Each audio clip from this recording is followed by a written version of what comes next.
Hello students, welcome to EPG Pathshala. I am Dr. K.K. Sharma, Assistant Professor, MD University Rohtak. Today we are going to study the module called Metagenomics, which comes under the chapter Animal Cell Biotechnology.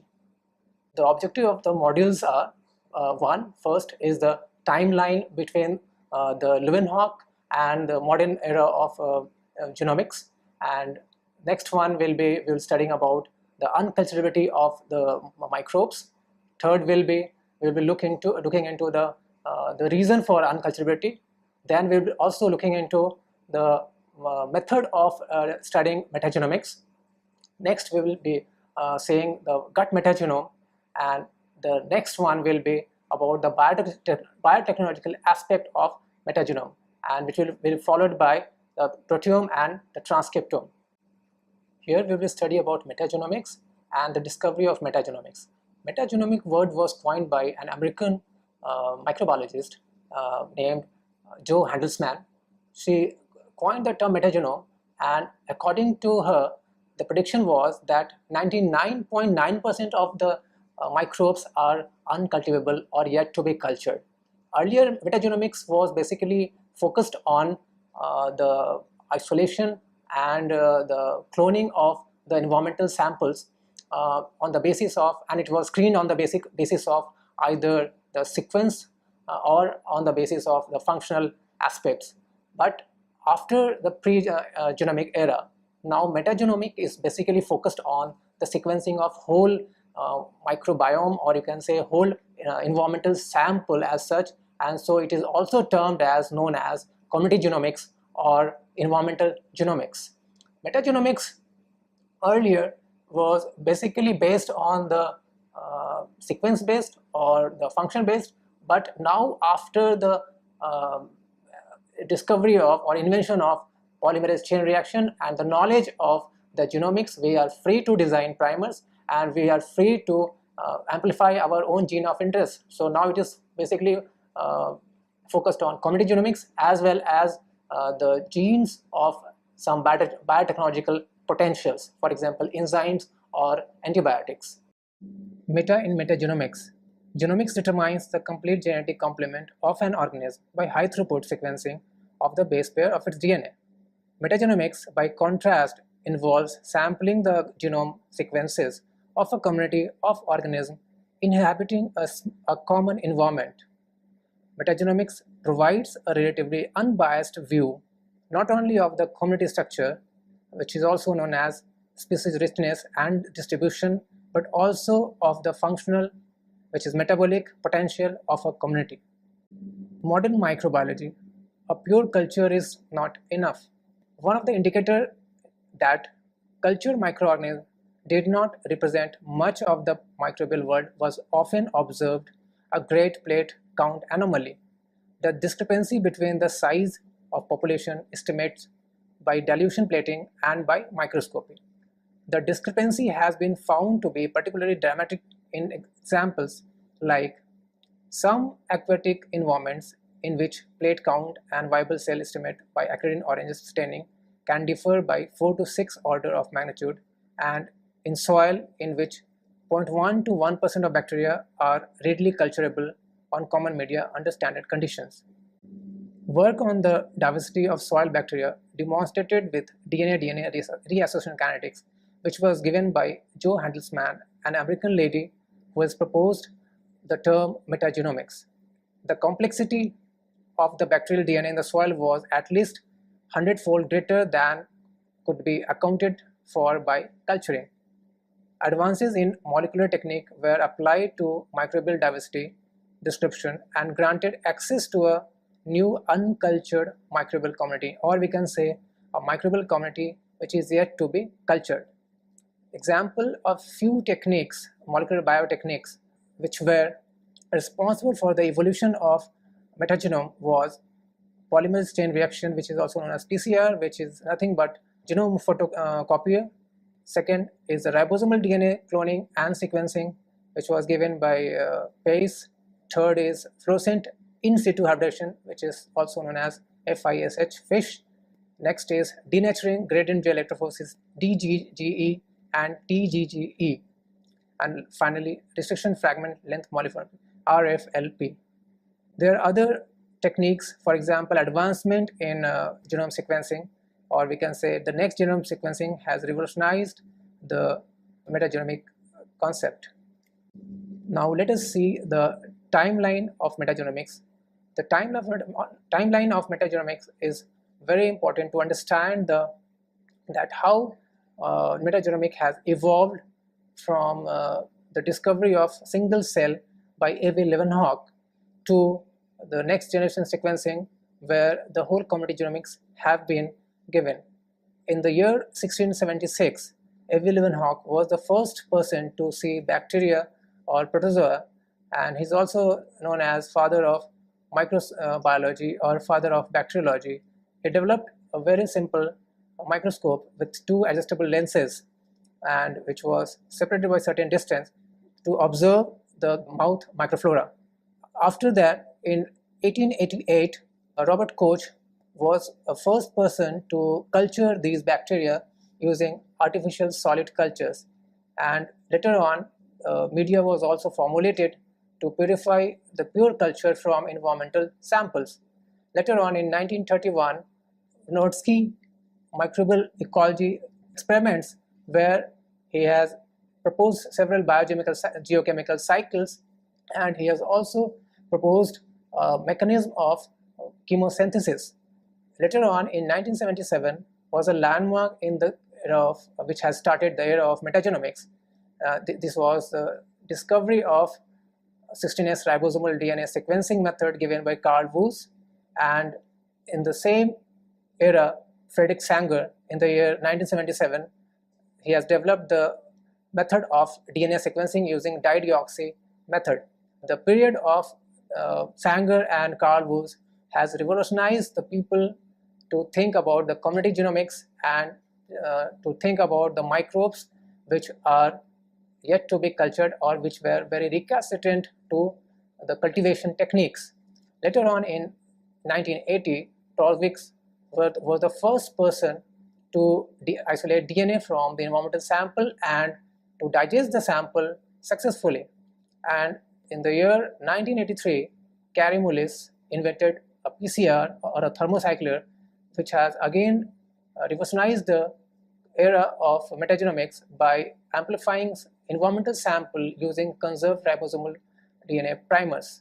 Later on in 1990, Giovandin et al. Performed the first microbial community study by using 16S ribosomal DNA sequencing. In year 1998, Joe Handelsman was the first one to coin this term metagenome, which was later on in 2005 by the first next generation sequencing machine released by the Roche, started the metagenome of community samples. In the year 2006 and 2008, different sequencers were evolved. Technology was further developed so that it could be applied for the human gut samples, and first human gut metabolome sample was sequenced. In the year 2008, Human Microbiome Project published the total metabiome of a human. From the year 2005 to year 2017, a lot of work has been done on gut metagenome and environmental metagenome by the help of next generation sequencing techniques.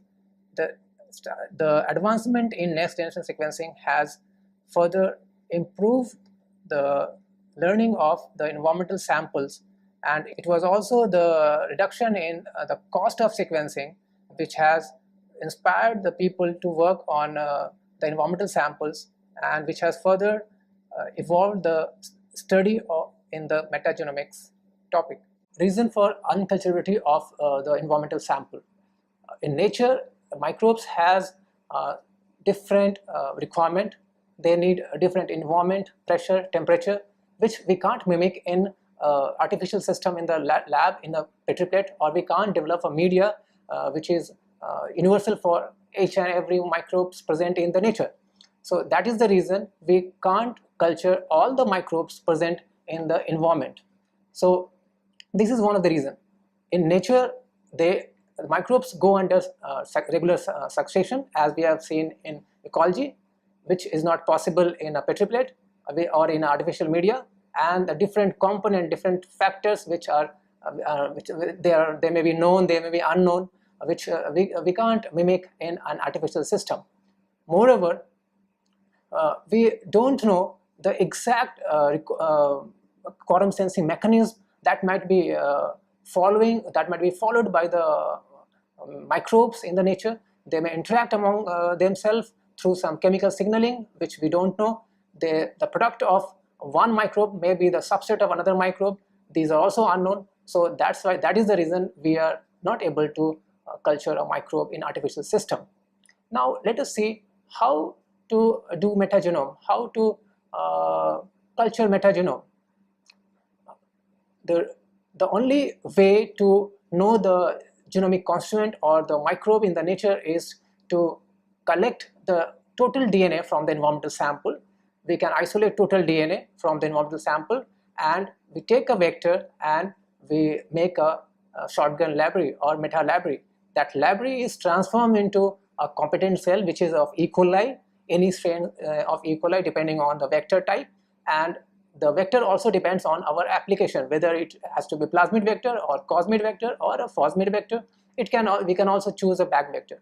If you want a high molecular weight genomic DNA which is needed in back end or the phosmid vector, we need to run the gel we need to do pulse fill gel electrophoresis to isolate high molecular weight DNA. But if we want community DNA, we want to do ribosomal RNA sequencing for taxonomic study of a particular ecosystem or particular niche, then small molecular weight DNA can also work well. So we need to take DNA, partially digest it, ligate into a vector and clone it and transform into an E. coli, and that E. coli can be further screened depending on the application. We want to isolate the plasmid and sequence it, or we want to do functional screening using a substrate in a petri plate. Methods of sequencing metagenome. First of all, the community DNA has to be isolated. The isolated DNA is further purified with the help of different methods. The purified DNA is further digested with the help of restriction enzyme, or it can be sonicated, or it can be fragmented. The fragmented DNA is cloned into or ligated into a selected vector. It can be puck vector or any cosmid vector or a plasmid vector. This ligated product are further transformed into E. coli cells. These E. coli cells are actually made competent enough to accept the foreign DNA, and this transformation of the vector with the inserted DNA is transformed by either heat shock or through electroporation. These electroporated bacterial cultures can either be plated onto a particular substrate, so for functional genomics studies, and the substrate are basically are designed on the basis of the genes or the proteins we need, and it can also be screened on the basis of sequences, which is also known as structural based screening. So we can say that there are two types of metagenomic screening. One is structural metagenomic screening, other is functional metagenomic screening, and it can be also screened through certain probes which can be fluorescent or which can be radiolabeled. The probes are used to screen the meta library either with the help of dot blot or using Southern techniques. So the structural genomics studies are nowadays, we can say it can be used for ecological, to study the ecological function, and another way it can also be used to find out the novel biotechnological application. For example, with the advent of PCR technique, we can design different primers of a known gene for certain protein which we desire, which has some biotechnological potential. That gene or that for certain protein can be screened using its own promoter which drags the gene, and that protein can be screened through into the certain substrate that is known as functional genomic screening, and it has great biotechnological application. Metagenome can also be screened using a radioisotope. Here, what we can do is we can incubate our sample, which are environmental samples. These samples are incubated with the help of radio-labeled substrate, and these substrates are later on fixed with the help of cryosectioning, and this fixed sample followed by cryosectioning are further hybridized with the help of probes which can be radio-labeled. These radio-labeled probes are further helps in the identification of the environmental samples with the help of FISH microarterioradiography. Or we can use isotope array method. Here in isotope array method, radio-labeled substrate are incubated with the environmental sample and RNA is extracted.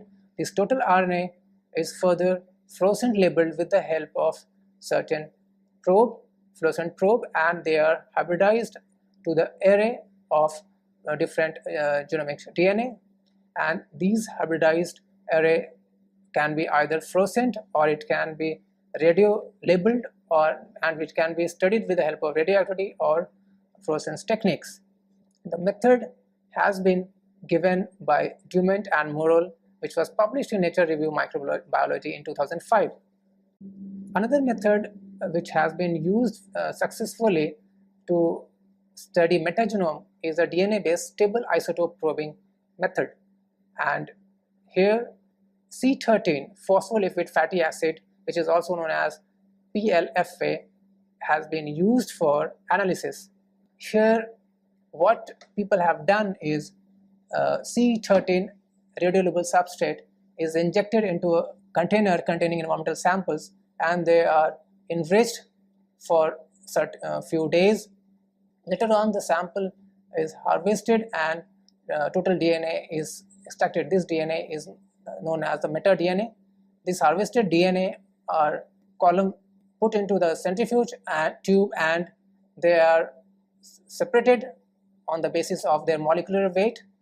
This heavy DNA are isolated with the DNA aspiration techniques, which is commonly known. Through these techniques, pure DNA, which is a metadNA, is isolated, and later on with the help of PCR phylogenetic study can be done, or with the help of microarray transcriptome studies can be also done. People have also used this PLFA analysis technique to study the taxonomy, which is also known as chemotaxonomy. So a lot of work has been done on the chemotaxonomy of the metagenome with the help of DNA-based label isotope probing, which is also known as Cytix method. Now, what are the challenges in metagenomic study? Metagenomic studies has a lot of challenges. The first challenge in metagenomic study is getting a pure DNA. So isolating DNA from environmental sample always comes up with some contaminants, like it can have a lot of humic acid or fulvic acid, humine, which are basically the product of plant debris. It can also have product of or byproduct of animal debris and certain metal ions and some clay material. It can have a lot of humic substances, and these substances can be inhibitory in nature. Next challenge of metagenomic study is high throughput screening of metagenomic library. After cloning of the environmental sample, or you can say after shotgun library preparation, the major hurdle comes with the screening of this shotgun library, because either one can screen through manual method, which takes a lot of time in screening each and every clone to find out the gene of interest, or one can look into advanced technique, which is also known as the high throughput screening of meta library. Several methods have been proposed for high throughput screening, but it needs a lot of technical input and lot of molecular biology knowledge. Next challenge in metagenomic study is a functional metagenomic analysis. In functional metagenomic analysis, after the sequencing of metagenome, the genome sequence need to be annotated, because most of the gene sequences doesn't have any function or doesn't have any known function. So lot of computer software has to be developed, and the microbiologist or a biotechnologist need to be associated with the computer person to understand the software, so that the data can be further analyzed and annotated to know the possible function of the sequence analyzed. Among different challenges in metagenome, isolating DNA from environmental sample is the biggest challenge, because the later stages, later application, later methodology depend on whether DNA is pure or impure, and the purity or impurity of DNA depends on the source, whether it is from soil sample or from water sample or sewage sample or a compost sample. So a lot of papers, lot of publications have been seen in the past 10 to 15 years. The first one started in 1980 when Tosby published a paper where he isolated environmental DNA and digested successfully with the help of this enzyme, and from there the era of metagenome started. So DNA isolation is very challenging. Here, depending on the application and source, our protocol changes. Suppose we want a high molecular weight DNA, we have to be very delicate in handling the DNA environmental sample. It should be lysed with the help of enzyme. If we want a total community DNA, we want a representative of all the taxa present in the soil sample or environmental sample, we need to do mechanical sharing, or we need to use liquid nitrogen to crush mechanically, or we can use bead beaters or sonicators to isolate total community DNA. Then later stage, this is the first stage. Then the later stage, we also need to take care while purification, and in between we can use the same method used for bacterial or fungal DNA with slight modification. But in the later stage, we need to purify the DNA either using divalent metal ions. A lot of divalent metal ions and charcoals have been used, and followed by the passing to some membrane called hydroxyapatite membrane. A lot of commercial kits, they use a membrane based purification technique to purify the environmental sample, which can be used for PCR or for registration digestion, which are eventually used for cloning purposes. As I had already mentioned about the inhibitors in our previous slide, some of the inhibitors which are very common in soil metagenome is humic acid, fulvic acid, humine, metal ions, polysaccharides, and salts. A lot of metal ions and salts are present in the soil, which actually act as an inhibitor with the DNA sample, which further inhibits the downstream processing in the case of DNA digestion or in the case of PCR. It tells about basically the quality of the DNA sample, and we can see in the picture, it is a picture of metagenome sampled soil DNA sample from termite nest and forest soil, which shows the purity of the DNA, which is clear in the gel picture.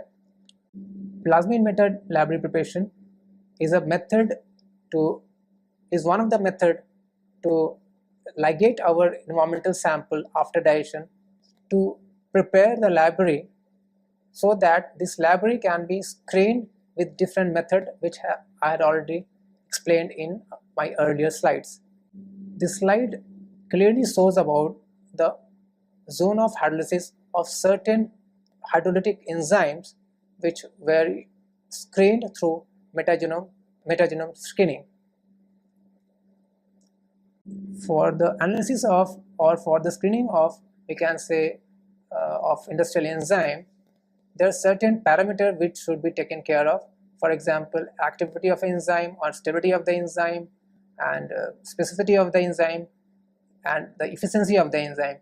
The stability of the enzyme plays a major role in the screening parameter, where the pH stability and the solvent stability has to be taken care of. Similarly, Plasmid meta library can also be prepared, which is normally prepared nowadays to get the whole set of representative DNA. These representative DNA normally we don't get from the Plasmid library. Here the only hurdle is to get a high molecular weight DNA, which can be isolated through different methods. So after the isolation of DNA, we run a gel. It can be pulse field gel, electrophoresis gel, or we can use agarose gel, and we isolate the DNA, we elute the DNA from the gel of our desired size, and it is further purified it and modified it before it has to be ligated into any vector. Now come to the another challenge of metagenome, and that is a high throughput screening method. We can say it takes a lot of time to screen thousands and thousands of clone from any meta library. So people has proposed a different high throughput method. One very common, very popular method is an Cytix method. Cytix is known as, we can expand Cytix as substrate induced gene expression method. In Cytix method, we design a vector called operand trap vector with a GFP as a fluorescent marker, and we trap our promoter, and GFP is induced with the help of some catabolic inducers, and it has been used for some catabolic gene or some inducible gene like polyphenol oxidases or lacases and some other enzymes. Another method is the Chaka method, where transposomes are trapped in this method. So it is transposome mediated method to screen high throughput, to do high throughput scanning.